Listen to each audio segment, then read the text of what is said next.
ተለያዩ ሲባል ኧረ ሰው ምን ይለናል? እሺ የኛ ሲሆን የሰማ ሰው ምን ይለናል?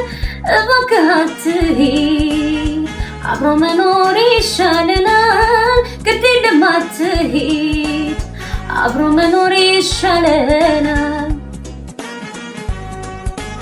ያየን እስኪደነቅ ማመን እስኪያቅተው እንዲህም አይነት ፍቅር አለ ወይ እስኪል ሰው ሳይቸግረን ያኔ ከዓይኑ ገብተናል።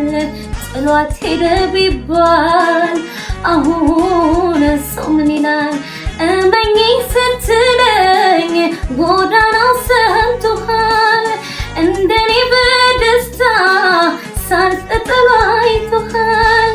ተለያዩ ሲባል መርዶውን አይወዱም ቅጠሉም ይረግፋል።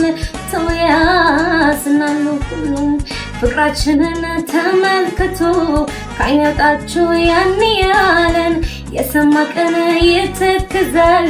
ድንገት ወረት ሲለያየን የለመደህ ምስኪን ቤቴ ተው ጭር ይላል ከሄድክበት እኔም ውስጤ ይሰበራል። እባክህን አስብበት።